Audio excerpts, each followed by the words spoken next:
Olá, bem-vindo a mais um vídeo do canal Ponderação Cristã. Eu sou o Paulo e no vídeo de hoje eu vou reagir a um vídeo de um ateu que está ficando famoso aí na internet, Chileno Gomes. Bom, posteriormente eu pretendo trazer compilados de reações, né? Então vários vídeos para poder reagir, mas hoje eu vou reagir um short que tem um número bom de curtidas aqui, deu um certo engajamento, e acredito que, na medida em que esse canal se propõe principalmente a ser um canal de apologética, é importante que eu faça esse tipo de trabalho aqui. No meu último vídeo, reagindo ao vídeo do Iago Martins, houve muito engajamento, muito mais views do que eu esperava, então eu agradeço vocês, espero que vocês se engajem com esse vídeo também, que vocês gostem desse conteúdo. Isso me motiva a continuar produzindo conteúdo para vocês. Não se esqueçam de se inscrever no canal, ativar o sininho, senão o YouTube não vai entregar os vídeos para vocês, e, claro, curtir, comentar e tudo mais, caso vocês gostem do vídeo, tenha algo para complementar, ou simplesmente queiram ajudar no engajamento, porque, né, precisamos de canais de apologética aqui no Brasil. Eu sou mestrando em filosofia, minha área de estudo é filosofia da religião, e vamos lá reagir ao chileno. 3, 2, 1, go! O salário pago pelo pecado é a morte. Se o salário pago pelo pecado é a morte, qual é a lógica do inferno? Que Deus justo é esse? Que você, durante 70, 80 anos, você faz merda aqui, e você vai passar 1 trilhão, 2 trilhões, não é 50 trilhões de anos, quinquilhões, você vai passar a eternidade sofrendo. Isso é exatamente ilógico contra a justiça de Deus. Então é ilógico a própria ideia de inferno, assim como a recompensa também. O cara vem aqui, faz 60, 70, às vezes o cara fez merda a vida inteira, aí ele se arrependeu, os últimos anos ele foi cristão, se arrependeu genuinamente, aí ele é salvo e ele vai passar a eternidade se dando bem. Qual que é a lógica disso? Qual que é a justiça disso? Não tem justiça nenhuma. Sabe o que eu costumo falar e que eu tenho percebido cada vez mais? Conhecimento muito superficial sobre a fé cristã causa muitos erros. Um conhecimento razoável, mas sem ser profundo, talvez cause mais erros do que um conhecimento superficial, porque ele traz novos problemas que seriam resolvidos com um conhecimento mais profundo, mas que não são resolvidos muitas das vezes porque as pessoas só têm um conhecimento razoável, não têm um conhecimento profundo, né? Eu tenho um vídeo aqui no qual eu falo, por exemplo, no meu canal sobre a questão da oração, isso demonstra muito bem esse ponto, mas enfim.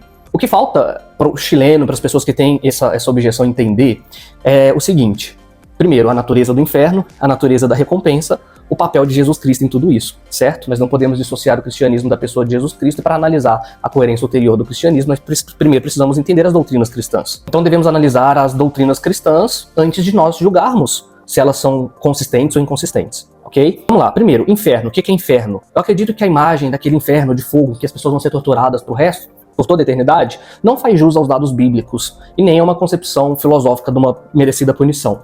Inferno, se nós analisarmos mais profundamente, parece ser um estado de alienação de Deus por toda a eternidade, portanto um estado em que você se encontra separado de Deus por toda a eternidade, e na medida em que Deus é a fonte de toda bondade, de toda felicidade, você vai se encontrar desprovido dessas coisas de bondade e de felicidade, portanto vai ser literalmente um estado miserável, um estado de afastamento de Deus. Nós cristãos sentimos isso quando nós, por exemplo, pecamos e nos sentimos um pouco mais distantes de Deus, e essa tristeza nos invade porque o pecado tem essa consequência de nos afastar em alguma medida de Deus, nos afastar relacionalmente de Deus, tá? Então, primeira coisa, pecado não é passar a eternidade queimando, pecado é passar a eternidade divorciado, afastado, alienado de Deus e de todas as consequências positivas que você teria se você não estivesse alienado, se você não estivesse separado de Deus. Ou seja, uma vida eterna em que você vai ter sofrimento no sentido de que você não vai ter felicidade, não vai ter alegria, você vai sentir o peso dos seus pecados e tudo mais. Ok, mas então seria injusto da parte de Deus permitir que as pessoas fiquem nesse estado por toda a eternidade? Deus não deveria aniquilar essas pessoas?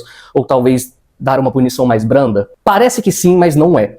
Por quê? O maior dos pecados e a razão pela qual as pessoas recebem essa punição eterna merecidamente é porque as pessoas livremente recusam o sacrifício de Jesus Cristo. As pessoas livremente rejeitam a provisão de Deus para salvá-las. Ou melhor, as pessoas desprezam o sacrifício que o próprio Deus fez para elas. Lembre que no cristianismo ortodoxo a trindade é uma doutrina correta, o próprio Deus se encarnou, sofreu o que sofreu naquela cruz, além dos seus sofrimentos físicos, o maior sofrimento que ele sofreu foi o sofrimento de ter carregado o pecado da humanidade na cruz, tanto que ele diz para o Pai: Deus meu, por que me abandonaste? Porque é isso que o pecado causa, a alienação de Deus, e isso é o maior sofrimento que alguém pode ter. Então, Jesus passou o inferno na cruz, porque por mais que não se estendeu por toda a eternidade, ele sentiu o peso, a consequência dos pecados de toda a humanidade. Ele literalmente passou pelo inferno na cruz. Então Deus, em todo o seu ser bondoso, soberano, sendo o ser acima do qual não se pode pensar nada maior, em toda a sua perfeição, sem nunca ter cometido nenhum erro, e evidentemente se sacrifica sem merecermos para nos salvar, e, portanto, aqueles que desprezam, que cospem na cara do Filho de Deus, que desprezam esse sacrifício, que desprezam o que Deus fez, merecem, com toda a plausibilidade, uma punição eterna. Merecem serem eternamente punidos por terem desprezado o sacrifício do Deus eterno. Em segundo lugar, devemos levar em consideração que o inferno não é senão Deus assinalando, cimentando a decisão que a pessoa tomou. A pessoa livremente escolheu viver uma vida afastada de Deus, sem Deus, alienada de Deus, e Deus simplesmente cimenta, confirma essa decisão da pessoa por toda a eternidade. Foi ela quem escolheu, Deus apenas carimbou, confirmou essa decisão que a pessoa já tomou em seu estado terreno. Então, nós temos essas duas considerações.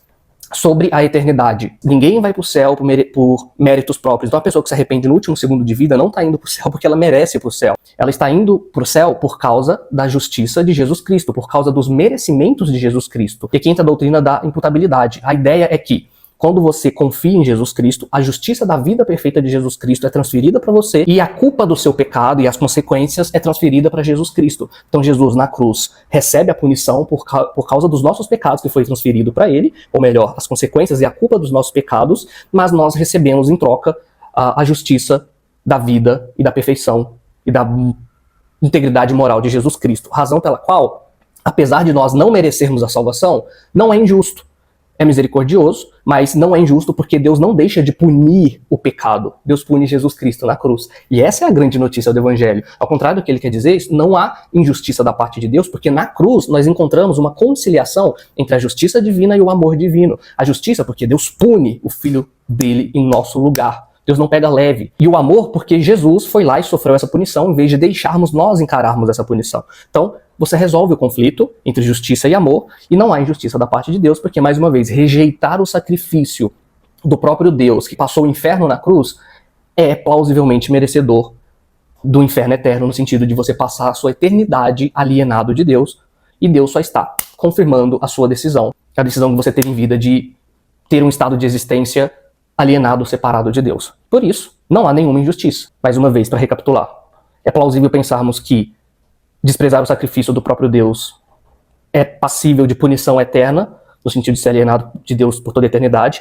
e Deus só está confirmando aquilo que a própria pessoa já escolheu. Deus apenas sedimenta isso. Se nós levarmos essas duas coisas em consideração, não há nenhuma injustiça.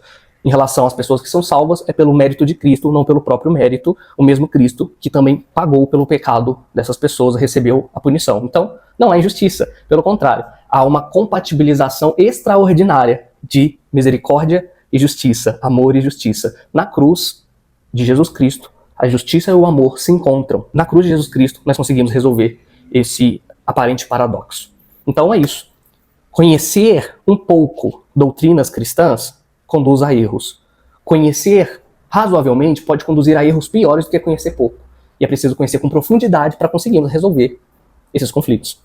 Então é isso, espero que vocês tenham gostado. Um vídeo, tentei ser um pouco mais curto. Eu sei que é um pouco repetitivo, mas a ideia é ajudar vocês a assimilarem esse conteúdo. E se vocês querem ver mais vídeos assim, por favor, comentem, peçam, me mandem os links, os títulos dos vídeos nos comentários, que na medida do possível eu vou reagindo a mais vídeos, tá bom? Até a próxima, não se esqueçam de se inscrever no canal.